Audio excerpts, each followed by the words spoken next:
Hello friends, welcome back to my YouTube channel talkative English with Varnika. आज की इस video में हम कुछ डिटरमिनर्स के बारे में सीखने जा रहे हैं। तो सबसे पहले मैं आपको पढ़ाने वाली हूँ ऑल के बारे में। देखो, ऑल का मतलब होता है सब, सभी, सारा, सारी, ये सारे। ठीक है, इंग्लिश में ऑल का जो यूज़ किया जाता है वह एक से अधिक लोगों के लिए या एक से अधिक चीज़ों के लिए किया जाता है। आइए हम सेंटेंसेस के थ्रू समझते हैं कैसे ऑल का यूज़ किया जाता है। तो पहला सेंटेंस देखो, पढ़ते हैं क्या लिखा है। सभी छात्र उपस्थित हैं। सभी छात्र उपस्थित हैं, यहाँ पर आया सभी छात्र। तो सभी छात्र, सभी के लिए क्या लगाएंगे हम वर्ड ऑल। ठीक है, क्योंकि छात्र क्या है, छात्र इंसान है, लोग हैं। ठीक है, बच्चे हैं। ठीक है, इंसान है। ठीक है, इसके साथ जो है सभी के अर्थ में ऑल का यूज़ करेंगे, तो ऑल लिख दिया।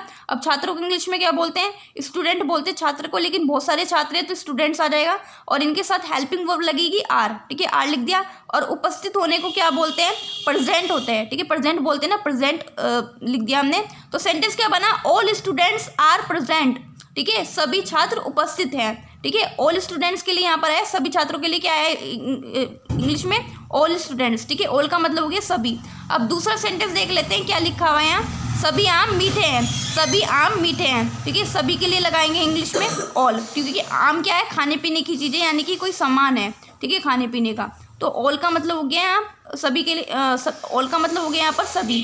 ठीक है, सभी के लिए इंग्लिश में लगाया ऑल। और आम जो है, आमों की संख्या जो ज़्यादा ही होगी, क्योंकि ज़्यादा चीज़ों के लिए तो यूज़ करते हैं हम ऑल का। ठीक है, इसलिए यहाँ पर मैंगोज आ जाएगा, मैंगोज। और इसके साथ हेल्पिंग वर्ब लगेगी आर, आर लिख दिया। और मीठे को इंग्लिश में बोलते हैं स्वीट। तो सेंटेंस क्या बना, all mangoes are sweet. All mangoes are sweet, सभी आम मीठे हैं। इस तरह से जो है इंग्लिश में ऑल का यूज़ किया जाता है एक से अधिक लोगों के लिए या एक से अधिक वस्तु के लिए किया जाता है। जिस तरह से एक से अधिक लोगों के लिए यहाँ पर ऑल का यूज़ किया गया, और यहाँ पर एक से अधिक वस्तु के लिए एक से अधिक चीज के साथ किया गया। ठीक है, चाहे लोगों की संख्या हो, चाहे कोई खाने पीने का सामान हो, या फिर कोई भी सामान हो, मेज हो, कुर्सी हो, मतलब ज़्यादा चीज़ें होती हैं, एक से ज़्यादा चीज़ें होती हैं, तो उसके लिए जो है ऑल का यूज़ किया जाता है। ठीक है, इंग्लिश में। ठीक है, आई होप आपको मेरी बात अच्छी समझ में आई होगी। अब देख लेते हैं ऑल का यूज़, यहाँ पर समझ गए हम। ठीक है, अब हम समझते हैं होल का यूज़ कैसे किया जाता है यहाँ पर। ठीक है, होल का मतलब क्या होता है।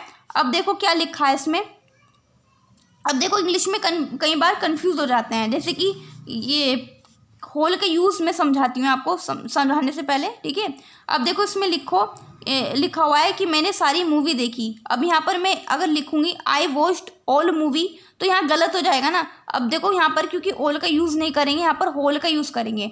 अब यही बात आ गई कि होल का यूज़ हम कहाँ करें, क्योंकि ऑल का मतलब भी होता है सभी, सब, सभी, सारा, और होल का मतलब भी होता है सभी, ठीक है, सारा। लेकिन हम कैसे यूज़ करें, हम कहाँ पर होल का यूज़ करें, कहाँ पर ऑल का यूज़ करें, तो हम कंफ्यूज हो जाते हैं। तो मैं आपको यही बताने वाली हूँ कि होल का यूज़ कहाँ करना है। ठीक है, ऑल का मतलब तो हम समझ गए, ऑल का मतलब तो समझ गए कि एक से अधिक लोगों के लिए और एक से अधिक चीज़ों के लिए ऑल का यूज़ किया जाता है। लेकिन होल का मीनिंग कुछ अलग होता है। देखो, होल का मतलब भी होता है सभी, सब, सारा, सारी, पूरा या पूर्ण।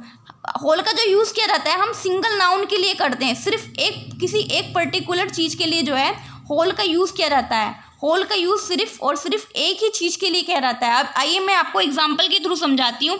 देखो, ये पहला सेंटेंस पढ़ो, मैंने पूरी फिल्म देखी, यानी कि मैंने सारी फिल्म देखी। यानी यहाँ पर सिर्फ एक फिल्म की बात हो रही है, सिर्फ और सिर्फ एक फिल्म की। इसमें लिखा हुआ है मैंने पूरी फिल्म देखी, मैंने पूरी फिल्म देखी, मैंने सारी फिल्म देखी, यानी कि यहाँ पर सिर्फ एक पर्टिकुलर एक चीज़ की बात हो रही है, एक सिंगल नाउन की बात हो रही है, यानी मूवी की बात हो रही है। यहाँ पर सिर्फ एक फिल्म की बात हो रही है, और फिल्म में जो है यानी कि पूरी कंप्लीट फिल्म देखी, शुरू से अंत तक पूरी सारी फिल्म देखी, पूरी, एक भी सीन नहीं छोड़ा फिल्म का, सारी फिल्म देखी। तो इसकी इंग्लिश क्या बनेगी, इंग्लिश क्या बनेगी। देखो, ये जो सेंटेंस है ये जो है पास्ट इंडेफिनिट टेंस में है। ठीक है, तो इसलिए यहाँ पर आई वॉच्ड यानी मैंने देखी, इसकी इंग्लिश हो जाएगी। ठीक है, मैंने देखी, आई वॉच्ड। अब इसमें आया पूरी फिल्म, पूरी के लिए यानी कि पूरी फिल्म देखी, यानी कि एक भी सीन नहीं छोड़ा उसने, पूरी फिल्म देखी। तो इसलिए यहाँ पर किसी एक पर्टिकुलर चीज़ के लिए यानी कि फिल्म के लिए यूज़ हो रहा है ना, पूरा सारी वर्ड का यूज़। ठीक है, तो इसलिए यहाँ पर होल का यूज़ करेंगे। ठीक है, यहाँ पर होल का यूज़ करेंगे क्योंकि एक चीज़ के लिए यहाँ पर सारी वर्ड का यूज़ किया गया है, या पूरी वर्ड का यूज़ किया गया।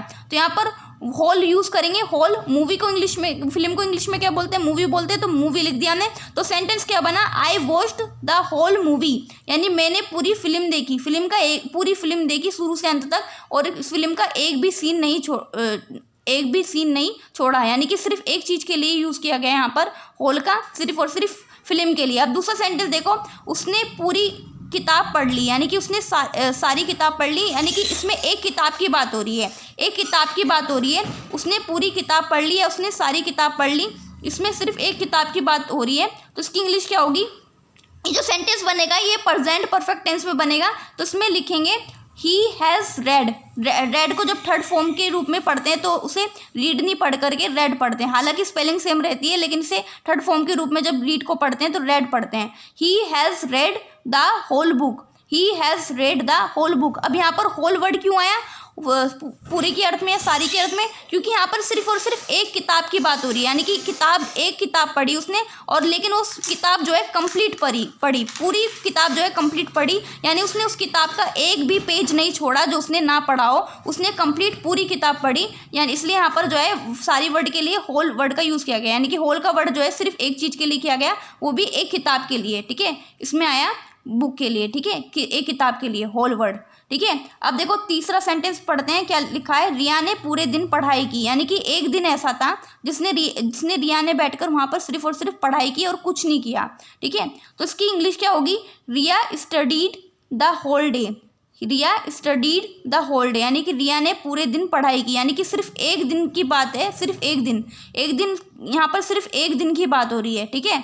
ये बहुत सारे दिनों की बात नहीं हो रही, सिर्फ एक दिन की बात हो रही है, लेकिन और एक दिन पूरे दिन बैठ के क्या करा उसने, जो है पढ़ाई की, इसलिए इसकी इंग्लिश होगी Riya studied the whole day. लेकिन जो है हम पूरे दिन के लिए हम एक वर्ड यूज़ भी कर सकते हैं, ठीक है, थ्रू आउट वर्ड का यूज़ किया जाता है, उसका मतलब भी होता है पूरा दिन, ठीक है, पूरा होता है, संपूर्ण होता है, ठीक है, पूरे के लिए ये सारा भी होता है इसका मतलब। तो Riya studied throughout the day, Riya studied throughout the day, Riya ने पूरे दिन पढ़ाई की, यानी कि थ्रू आउट का मतलब यहाँ हुआ पूरा, थ्रू आउट द डे यानी पूरे दिन, ठीक है, पूरे दिन। चाहे तो हम इंग्लिश में ये बोलें Riya studied the whole day, या हम बोलें Riya studied throughout the day, Riya ने पूरे दिन पढ़ाई की, यानी कि दोनों में से कोई सा भी सेंटेंस पढ़ लें हम, लेकिन मीनिंग एक ही हुआ, ठीक है। अब देखो यहाँ पर भी होल की जगह पर हम ना इंग्लिश में थ्रू आउट का भी यूज़ कर सकते हैं, ठीक है, मीनिंग सेम हुआ, यानी कि सिर्फ एक पर्टिकुलर चीज़ के लिए हम होल का यूज़ करते हैं, ठीक है, सिर्फ और सिर्फ एक चीज़ के लिए। जिस तरह से यहाँ पर एक फिल्म के लिए जो है होल का यूज़ किया ठीक है, और यहाँ पर एक किताब के लिए सिर्फ होल का यूज़ किया गया, और यहाँ पर सिर्फ एक दिन के लिए होल का यूज़ किया, यानी कि एक चीज़ के लिए यूज़ किया जाता है होल का यूज़, और लेकिन उस चीज़ जो है कंप्लीट होती है। जिस तरह से मैंने बताया पूरी फिल्म यानी होल मूवी, पूरी मूवी कंप्लीट मूवी, ठीक है, एक भी सीन नहीं छोड़ा उसने। और इसमें लिखा पूरी किताब यानी सारी किताब, होल बुक यानी कि एक भी पेज नहीं छोड़ा उसने जो उसने ना पढ़ा हो। इसमें होल डे यानी कि पूरे दिन का कोई भी ऐसा घंटा या समय नहीं छोड़ा उसने जिसमें उसने पढ़ाई ना की हो। उसने सुबह भी पढ़ाई की, उसने दोपहर को भी पढ़ाई की, उसने शाम को भी पढ़ाई की, रात को भी पढ़ाई की, यानी कि पूरे दिन पढ़ती रही। सिर्फ एक दिन की बात हो रही है, इसलिए यहाँ पर होल डे यानी कि एक दिन यानी पूरा कंप्लीट दिन यानी पूरा दिन, इसलिए यहाँ पर होल डे का यूज़ किया गया। इस तरह से जो है होल का यूज़ जो है सिंगल नाउन के लिए इंग्लिश में किया जाता है, सिर्फ एक पर्टिकुलर चीज़ के लिए, ठीक है। आई होप आपको मेरी बात अच्छे से समझ में आई होगी। अब देख लेते हैं हम एंटायर का यूज़ कैसे किया जाता है इंग्लिश में। एंटायर का मतलब होता क्या है, चलिए देख लेते हैं। देखो एंटायर का मतलब होता है संपूर्ण, सारा, सभी, ठीक है। लेकिन एंटायर का जो मीनिंग होता है वह क्या होता है, स्टार्टिंग से एंडिंग तक, यानी कि शुरू से लेकर के अंत तक। इसका मतलब ये होता है, जैसे अगर मैं बोलूँ कि पूरा दिन, ठीक है, पूरा दिन यानी सारा दिन, ठीक है, पूरा दिन यानी एंटायर डे। एंटायर डे का मतलब हो गया यानी कि दिन की शुरुआत किससे होती है, सुबह से होती है, यानी कि सुबह से रात तक, यानी कि पूरा दिन बोलूँ तो एंटायर डे का मतलब हो गया यहाँ पर यानी कि फ्रॉम मॉर्निंग टू नाइट, यानी कि सुबह से रात तक, ठीक है, सुबह से रात तक, यानी कि स्टार्टिंग कहाँ से हुई, मॉर्निंग से हुई, सुबह से हुई, और ख़त्म कहाँ पर हुआ, दिन, रात तक, ठीक है, नाइट, रात 12 बजे दिन खत्म हो जाता है। अब इसमें लिखा हुआ है एंटायर वीक। एंटायर वीक मतलब हो गया पूरा हफ्ते, यानी कि पूरा हफ्ते मतलब हफ्ते की शुरुआत कहाँ से होती है, संडे से होती है, यानी कि संडे से सैटरडे तक, तो इसके लिए जो है हम यूज़ करेंगे एंटायर वीक, ठीक है। अब एंटायर मंथ लिखा हुआ है, एंटायर मंथ का मतलब क्या हुआ, यानी कि महीने की शुरुआत कहाँ से होती है, 1 तारीख से। तो 1 तारीख से यानी कि 30-31 महीना कभी किसी भी तारीख को ख़त्म होता है। फरवरी का महीना तो 28-29 पे ख़त्म होता है, लेकिन बाकी सारे जो मंथ होते हैं हमारे 1 तारीख से या 30 तारीख तक पूरे होते हैं। कुछ मंथ ऐसे होते हैं 1 तारीख से स्टार्ट होते हैं, 31 तारीख पर ख़त्म होते हैं, यानी कि पूरे 1 महीना के लिए हम इंग्लिश में लिखेंगे एंटायर मंथ, ठीक है, एंटायर मंथ। अब एंटायर ईयर का मतलब क्या हुआ, यानी साल की शुरुआत कहाँ से होती है, यानी कि एंटायर ईयर का मतलब पूरे वर्ष, ठीक है, पूरे वर्ष। यानी इसके लिए इंग्लिश में लिखेंगे, यानी कि इसका मतलब क्या हुआ, एंटायर ईयर का मतलब 1 जनवरी, ठीक है, 1 जनवरी से जो है साल की शुरुआत होती है और 31 दिसंबर पर जो है साल खत्म होता है। यानी कि एंटायर का मतलब होता है, एंटायर का यूज़ वहाँ पर किया जाता है इंग्लिश में, यानी कि एंटायर का मतलब होता है स्टार्टिंग से एंडिंग तक, यानी कि शुरू से अंत तक। जैसे एंटायर डे यानी कि सुबह से रात तक, from morning to night. Entire week यानी कि संडे से लेकर के सैटरडे तक। एंटायर मंथ यानी कि महीने की 1 तारीख से लेकर के 30 या 31 तारीख तक। एंटायर ईयर यानी कि पूरे साल, ठीक है। इसके लिए जो है 1 जनवरी से यानी कि 31 दिसंबर तक, इसका मतलब हुआ एंटायर ईयर। यानी जब सेंटेंस पढ़ के अगर आपको ऐसा लगे जिसमें जो है पूरे दिन या पूरे हफ्ते या महीने की या पूरे साल की बात हो रही है, यानी कि शुरू से आखिरी तक की बात हो रही है, तो वहाँ पर एंटायर का यूज़ किया जाता है। अब इंग्लिश में एक छोटा सा सेंटेंस के थ्रू मैं आपको समझाती हूँ। जैसे कि सेंटेंस है हमारा, मैंने पूरे हफ्ते काम किया, ठीक है, मैंने पूरे हफ्ते काम किया। तो इस, हालांकि ब्लर दिखाई दे रहा है, रुको मैं भी ठीक करती हूँ, दिखाई दे रहा होगा आपको, ठीक है, तो कुछ गड़बड़ हो गई है।